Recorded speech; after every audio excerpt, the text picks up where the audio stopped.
All right, I'm here in Nashville, Americana Music Conference, Freight Train Boogie. I'm Bill Frater, and it's still the morning. I'm here with the great Radney Foster. Morning, Radney. Good morning, Bill. How are you? How are we doing? I'm good. I was not a late nighter last night, but I did have to get up at, since I'm here, Yeah. I had to get up at 6 or something and get kids off to school. And all that kind of thing, that's so. right. That's right. Nashville's your home now. How long Yeah. have you lived here? On and off, I actually split my time between here and San Antonio, Texas, and have for about 30 years. But everybody thinks of me as Texas boy because I am. I still have a home in San Antonio. Well, you're identified with Texas, and a nice segue there. To Rio Tx Revisited. You've just re-released.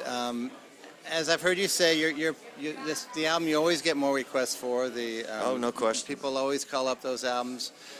Del Rio, Texas came out 20 years ago. Del Rio, Texas, 1959 came out 20 years ago, and in all reality, it's the best country record I ever made, and it really was, and truly would fit straight into what people call Americana today. Yes, I mean, I was given a great deal of freedom by Arista Records at the time. Yeah.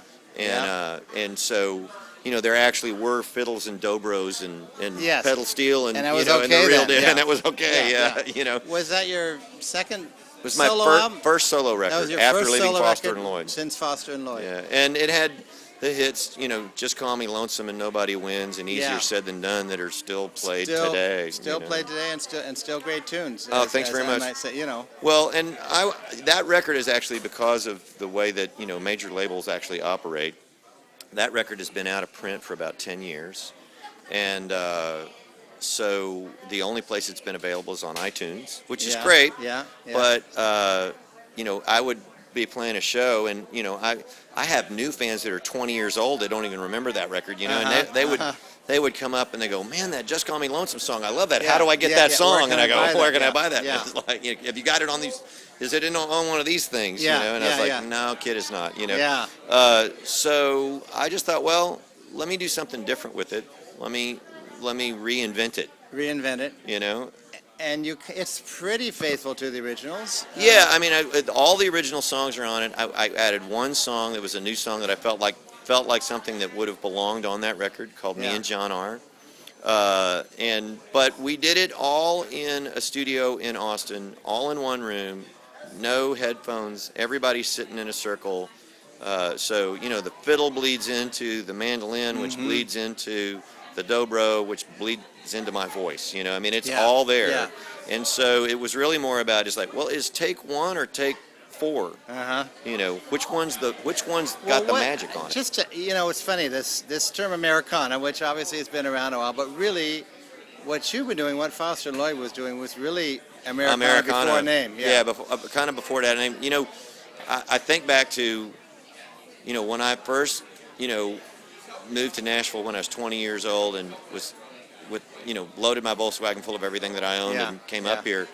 It was because I thought, well, I had a connection here, and Guy Clark had moved here and Rodney Crowell had moved here, and I thought, well, if those guys can figure out how to make it work in that town, then maybe that's where I need to go. And that's what really drove me here, were those guys. And so I fell into a group of players and singers and writers that we were all just kids playing bars. So it was, I have, playbills from me and my band, Bill Lloyd and his band. No kidding. Kevin Welch and his band. Steve Earle and his band, the Dukes, when it was just called just the Dukes. It wasn't Steve Earle and the Dukes, it was just the Dukes. This is like early 90s maybe? That was in the What were you guys 80s. listening to then? Were you listening to the real country, or you were listening to... We were listening to all kinds. We were listening, I think, well, all of us... Punk rock was pretty active then. 82, We were more New wave, right? Not but punk, the fact of the matter is we were all record collectors and music junkies. I mean, we were listening to everything. So I mean, I was listening to everything from Guy Clark's records to Old Everly Brothers records to Buck Owens and Don Rich, but also to the Clash and the Ramones and pop bands that Dire Straits and Bruce Springsteen. Yeah, so I mean, we were listening to whatever we thought was who cool. were new and who were brand new then, really. Yeah. What I always liked about what Foster and Lloyd was doing, what you were doing, you had that kind of power pop thing that people like Dire Straits and Yeah. Elvis Costello and Oh, yeah, we were definitely Nick listening to a Lowe lot. and those guys were playing. The Rock Pile record was a Yeah. huge influence on Oh, Foster so you Lloyd. were aware of that? Oh, Okay. absolutely. On the Guy Clark tribute, this one for him Oh. that just won an award. That's for right. We won the Americana Award for album. Best. Yeah. Produced by my manager Tamara Saviano, who's a brilliant woman and wears Tamara's lots of different great. hats. And I'm incredibly proud to be included on that record. I knew I wanted to do "L.A. Freeway" the moment. That was one of the songs as a kid.